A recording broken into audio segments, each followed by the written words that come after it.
ഇന്ന് നമുക്ക് നല്ലൊരു അടിപൊളി മാങ്ങാച്ചാർ ഉണ്ടാക്കിയാലോ. അത് കല്യാണ വീട്ടിലൊക്കെ ഇൻസ്റ്റന്റ് ആയിട്ട് പെട്ടെന്ന് ഉണ്ടാക്കേണ്ട ഒരു മാങ്ങാച്ചാറില്ലേ, അതാണിത്. ഇതിൽ ഞാൻ വിനാഗിരി ഒന്നും ചേർത്തിട്ടില്ല. വിനാഗിരി ഒന്നും ചേർത്തിട്ടില്ലെങ്കിൽ ഒരുപാട് കാലം അത് കേടുവരാതെ സൂക്ഷിക്കാം. അപ്പോൾ അതിനുള്ള ഒരു ടിപ്സൊക്കെ ഞാൻ അതിൽ പറയുന്നുണ്ട്. അപ്പോൾ നിങ്ങൾ വീഡിയോ ഒന്ന് മുഴുവനായിട്ട് സ്കിപ്പ് ചെയ്യാതെ ഒന്ന് കാണുക. വീഡിയോ ഇഷ്ടമായ എല്ലാവരും വീഡിയോക്ക് ഒന്ന് ലൈക്ക് ചെയ്യുക. അപ്പോൾ ഇതെങ്ങനെ ഉണ്ടാക്കുന്നത് കണ്ടു നോക്കിയാലോ. Welcome back to our channel. നമ്മുടെ പുതിയൊരു വീഡിയോയിലേക്ക് എൻ്റെ എല്ലാ കൂട്ടുകാർക്കും സ്വാഗതം. അതിന് നമുക്ക് ആദ്യം വേണ്ടത് മാങ്ങ തന്നെയാണ്. ഇത് ഞാൻ ഒരുപാട് വലുതുമല്ല ഒരുപാട് ചെറുതുമല്ല, ഇത് പുളിപ്പുള്ള മാങ്ങയാണ്. അപ്പോൾ ഞാനൊരു 6 എടുത്തിട്ടുണ്ട്. അത് നല്ലപോലെ കഴുകിയിട്ട് അതിൻ്റെ ഞെട്ടിയൊക്കെ കളഞ്ഞതിന് ശേഷം ഇത് നമുക്ക് നല്ലപോലെ തുടച്ചെടുക്കണം. നമ്മൾ അച്ചാർ ഉണ്ടാക്കാൻ ഏതൊരു സാധനം എടുക്കണമെങ്കിലും ഒരു പൊട്ട് വെള്ളത്തിൻ്റെ അംശം ഉണ്ടാകരുത്. നല്ലപോലെ തുടച്ചെടുക്കണം. നമ്മുടെ കയ്യിലായാലും കത്തിയിലായാലും പാത്രത്തിലായാലും മാങ്ങയിലായാലും നാരങ്ങയിലായാലും ഏതിലായാലും ഒരു തുള്ളി പോലും വെള്ളമില്ലാതെ നല്ലപോലെ തുടച്ചെടുക്കുക. അപ്പോൾ ഞാൻ മാങ്ങ മുഴുവനായിട്ടും ഒക്കെ തുടച്ചെടുത്തിട്ടുണ്ട്. ഞാൻ വെച്ച പാത്രത്തിലും ഒരു പൊട്ട് വെള്ളമില്ല. ഇനി നമുക്കിതൊന്ന് മുറിച്ചെടുക്കണം. അതിന് മാങ്ങൻ്റെ തലയും വാലും കളഞ്ഞതിന് ശേഷം ഞാനിത് ഒന്ന് സ്ക്വയറായിട്ടാണ് മുറിച്ചെടുക്കുന്നത്. ഇനി നമുക്കിതൊന്ന് മുറിച്ചെടുത്തിട്ട് വരാം.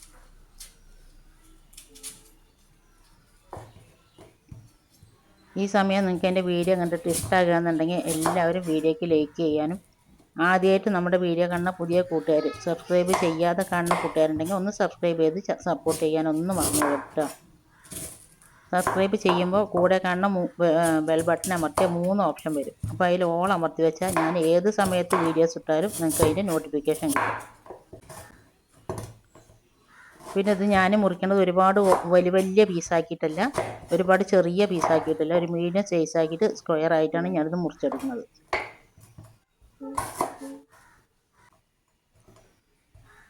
നമുക്ക് ഇതേപോലെ ഇത് മുഴുവനായിട്ടൊന്ന് മുറിച്ചെടുക്കുക.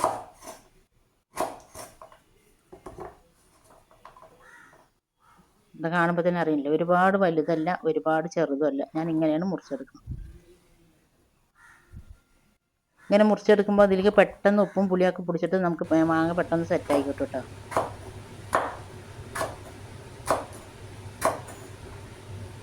ഈ റെസിപ്പി നിങ്ങൾക്ക് ഇഷ്ടമായി എന്നുണ്ടെങ്കിൽ നിങ്ങളുടെ ഫ്രണ്ട്സ് ആൻഡ് ഫാമിലി ഗ്രൂപ്പിലേക്ക് ഒന്ന് ഷെയർ ചെയ്ത് കൊടുത്തും കൂടി നമ്മളൊന്ന് സപ്പോർട്ട് ചെയ്യുക.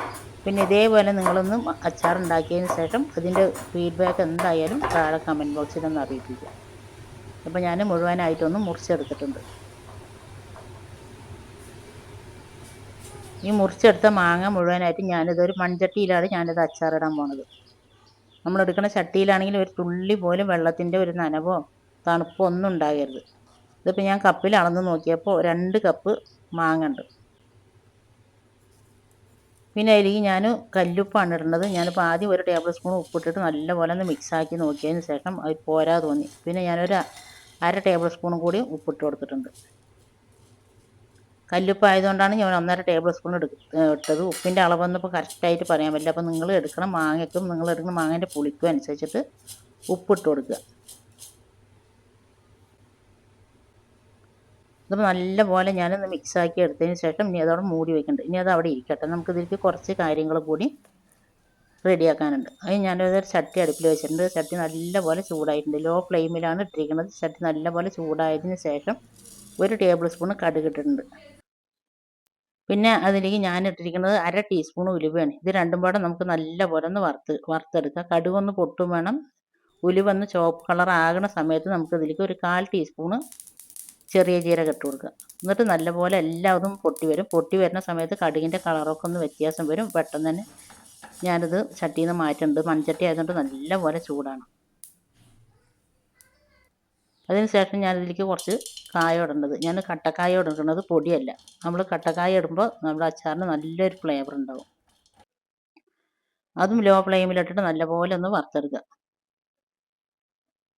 ഇത് വറന്നാകുമ്പോൾ അത് അതേപോലെ പൊള്ളച്ചിട്ട് നല്ല ഒരു കളർ വ്യത്യാസമായിട്ട് പൊള്ളച്ചിട്ട് വരും. അപ്പോഴാണ് കായം വറന്നതിൻ്റെ അടയാളം പരുവം. ഇനി ഇതെല്ലാം പാടെ ഞാൻ ഒരു ഇടികല്ലിൽ ഇട്ടിട്ടാണ് ചതച്ചെടുക്കുന്നത്. മിക്സിയിലിട്ടിട്ട് പൊടിച്ചതല്ല. നിങ്ങൾക്ക് മിക്സിയിലിട്ടിട്ട് വേണമെങ്കിലും പൊടിച്ചെടുക്കാം. ഞാൻ നല്ല ഫൈനും പൗഡറായിട്ട് പൊടിക്കുന്നില്ല, ഒരു തരിതരിപ്പോട് കൂടിയിട്ടാണ് പൊടിച്ചെടുക്കുന്നത്. ഇത് നമുക്ക് 2-3 മാസം വരെ ഒരു കേടും വരാതെ തന്നെ നമുക്ക് സൂക്ഷിക്കാൻ പറ്റും. വിനാഗിരി ചേർത്തിട്ടില്ല പറഞ്ഞിട്ട് ഒരു കേടും വരില്ല. അപ്പോൾ അതിനുള്ള ടിപ്സുകളൊക്കെ ഞാൻ അതിൽ പറയുന്നുണ്ട്. അപ്പോൾ നിങ്ങൾ വീഡിയോ ഒന്ന് മുഴുവനായിട്ട് സ്കിപ്പ് ചെയ്യാതെ ഒന്ന് കാണുക. എന്നിട്ട് നിങ്ങൾ ഇതേപോലെ ഒന്ന് ഉണ്ടാക്കി നോക്കിയിട്ട് ഇതിൻ്റെ ഫീഡ്ബാക്ക് എന്തായാലും താഴെ കമൻറ്റ് ബോക്സിൽ അറിയിപ്പിക്കുക. അപ്പോൾ അതാ ഞാനിത് മുഴുവനായിട്ടൊക്കെ ഒന്ന് പൊടിച്ചെടുത്തിട്ടുണ്ട്. ഇനി അതിന് ശേഷം ഞാനിത് നമ്മൾ മൂടി വെച്ച മാങ്ങ തുറന്നിട്ടുണ്ട്. അതിലേക്ക് ഞാൻ 1.25 ടേബിൾ സ്പൂൺ മുളക് പൊടി ഇടുന്നുണ്ട്. ഇത് സാധാ എരിവുള്ള മുളക് പൊടിയാണ്. ഇത് ഞാൻ 2 കപ്പ് മാങ്ങ ഉള്ള കാരണം കൊണ്ടാണ് 1.25 ടേബിൾ സ്പൂൺ മുളക് പൊടി ഇടുന്നത്. ഇതിലേക്ക് നമ്മൾ കുറച്ചും കൂടി മുളക് പൊടി ഇടുന്നുണ്ട്. പിന്നെ അതിലേക്ക് നമ്മൾ പൊടിച്ച് വെച്ച മസാല പൗഡർ ഇട്ടിട്ടുണ്ട്. അതിന് ശേഷം ഇതെല്ലാം കൂടെ നല്ലപോലെ മിക്സാക്കി കൊടുക്കുക. നമ്മുടെ മാങ്ങയിൽ ഈ പൊടി, മുളക് പൊടി, മസാലപ്പൊടിയും കൂടെ എല്ലാ ഭാഗത്തും എത്തണം.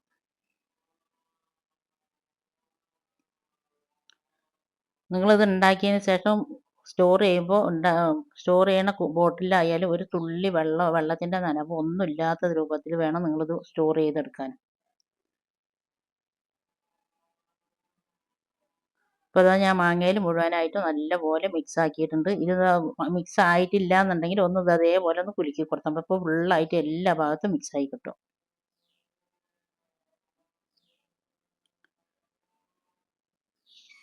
ഇനി മിക്സ് ആക്കിയതിന് ശേഷം ഞാനിതോടെ മൂടി വയ്ക്കുന്നുണ്ട്. ഇനി നമുക്കിതിൽ കുറച്ച് കാര്യം കൂടി ചെയ്യാനുണ്ട്. അതിലേക്ക് ഞാൻ ഒരു ചട്ടി അടുപ്പിൽ വെച്ചിട്ടുണ്ട്. അതിലേക്ക് ഞാൻ അര കപ്പ് നല്ലെണ്ണയാണ് ഒഴിക്കുന്നത്. നല്ലെണ്ണ ഒഴിച്ച് പറഞ്ഞാൽ നമുക്ക് ഒരുപാട് കാലം അത് കേടുകൂടാതെ തന്നെ ഇരിക്കും കേട്ടോ. നിങ്ങൾക്കിത് പെട്ടെന്ന് ഉണ്ടാക്കി 2-3 ദിവസം കൊണ്ട് തന്നെ കഴിയുമെന്നുണ്ടെങ്കിൽ ഇത് ഇത്രയൊന്നും നല്ലെണ്ണ ഒഴിക്കേണ്ട ആവശ്യമില്ല. അത് 2-3 മാസമൊക്കെ ഇരിക്കും എന്നുള്ളതിൻ്റെ ഇതുകൊണ്ടാണ് ഞാനത് നല്ലെണ്ണ കൂടുതൽ ഒഴിച്ചിരിക്കുന്നത്. നല്ലെണ്ണ നല്ലപോലെ ചൂടായതിന് ശേഷം ഞാനതിലേക്ക് 1 ടീസ്പൂൺ കടുക് ഇട്ടിട്ടുണ്ട്. കടുക് നല്ലപോലെ പൊട്ടി വന്നിട്ടുണ്ട്. പൊട്ടി വന്നതിന് ശേഷം ഞാൻ അതിലേക്ക് കുറച്ച് വെളുത്തുള്ളി ഇട്ടിട്ടുണ്ട്. 1 കൂട് വെളുത്തുള്ളി നല്ലപോലെ കഴുകി തുടച്ച് 2ആക്കി പൊളിച്ചിട്ട് ഇട്ടിരിക്കുന്നത്. നമ്മൾ എണ്ണയിലിടുമ്പോൾ വെളുത്തുള്ളി ഒന്ന് അതിൻ്റെ പച്ചമണം പോയി കിട്ടും. അതിന് വേണ്ടിയിട്ടാണ് എണ്ണയിലിട്ടിരിക്കുന്നത്. ഇപ്പോൾ ഞാൻ ഫ്ലെയിം ഓഫ് ആക്കിയിട്ടുണ്ട്.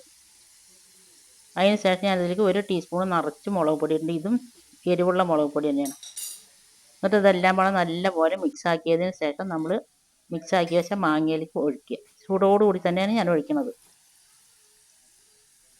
നമ്മൾ ഫ്ലെയിം ഓഫ് ആക്കിയാലും ഇരുമ്പ് ചട്ടി ആയതുകൊണ്ട് നല്ല ചൂടുണ്ട്, കരിഞ്ഞു പോകരുത്. എന്നിട്ട് നല്ലപോലെ മിക്സാക്കി എടുക്കുക. നിങ്ങൾക്ക് വിനാഗിരി ഒഴിക്കണമെന്ന് നിർബന്ധമുള്ളവരാണെങ്കിൽ കുറച്ച് വിനാഗിരി എടുത്ത് 1/4 കപ്പ് 2-3 ടേബിൾ സ്പൂൺ വിനാഗിരി എടുത്ത് നല്ലപോലെ ചൂടാക്കിയതിന് ശേഷം തണുപ്പിച്ചിട്ട് ഇതിൽ ഒഴിച്ച് വയ്ക്കാവുന്നതാണ് കേട്ടോ. ഞാനിപ്പോൾ ഇതിൽ വിനാഗിരി ഒന്നും ഒഴിക്കണില്ല. വിനാഗിരി ഒഴിക്കാതെ തന്നെ ഇത് കേടൊന്നും വരില്ല. ചോറിൻ്റെ കൂടെ എന്തിൻ്റെ കൂടെ കഴിക്കാനും നല്ല അടിപൊളി ടേസ്റ്റ്. വേറെ ഒരു കൂട്ടാൻ്റെ ആവശ്യമില്ല. ചിലർ ചപ്പാത്തിക്കൊക്കെ അച്ചാർ കൂടി കഴിക്കും. അതിനൊക്കെ എടുക്കാൻ പറ്റുന്ന നല്ല അടിപൊളി അച്ചാർ തന്നെയാണ്. ഇതുപോലെ ഒന്ന് നിങ്ങൾ ചെയ്ത് നോക്കി എന്നിട്ട് ഫീഡ്ബാക്ക് അറിയിപ്പിക്കുക. വീഡിയോക്ക് എല്ലാവരും ഒന്ന് ലൈക്ക് ചെയ്യുക. വീഡിയോ ഇഷ്ടമായ നിങ്ങളുടെ ഫ്രണ്ട്സ് ആൻഡ് ഫാമിലി ഗ്രൂപ്പിലേക്ക് ഒന്ന് ഷെയർ ചെയ്ത് കൊടുത്തുകൂടി നമ്മളൊന്ന് സപ്പോർട്ട് ചെയ്യുക. ഇപ്പോൾ ഞാൻ എല്ലാം വളരെ സെറ്റാക്കി വെച്ചിട്ട് ഇനി ഇതൊന്ന് മൂടി വയ്ക്കേണ്ടത്. ഇപ്പോൾ ഞാൻ വൈകുന്നേരത്തെ ഉണ്ടാക്കിയിരിക്കണം. ഇനി പിറ്റേ ദിവസം രാവിലെ ഞാൻ കാണിച്ചു തരാം.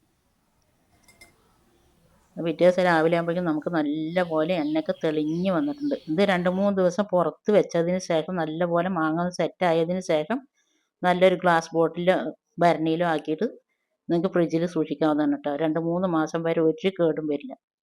ചോറിൻ്റെ ഒപ്പം അടിപൊളി കോമ്പിനേഷനാണ്. ഇത്ര നേരം എൻ്റെ വീഡിയോ കണ്ട് എന്നെ സപ്പോർട്ട് ചെയ്തതിൻ്റെ എല്ലാ കൂട്ടുകാരനെ കൊണ്ടും ഒരുപാട് നന്ദിയുണ്ട്. ഇൻഷാ അള്ളാ ഇനി അടുത്ത നല്ലൊരു കിടുക്കാച്ചി വീഡിയോ ആയിട്ട് വരുന്നവർ അസ്സലാമു അലൈക്കും ബായ്.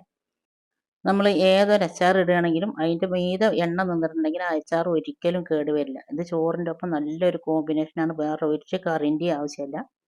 ഇതേപോലെ ഒന്ന് നിങ്ങൾ ഉണ്ടാക്കി നോക്കി ഈ റെസിപ്പി ഇഷ്ടമായ നിങ്ങളുടെ ഫ്രണ്ട്സ് ആൻഡ് ഫാമിലി ഗ്രൂപ്പിലേക്ക് ഒന്ന് ഷെയർ ചെയ്ത് കൊടുക്കുക. അപ്പോൾ അത്ര നേരം വീഡിയോ കണ്ടതിന് ഓക്കെ, താങ്ക് യു, ബായ്.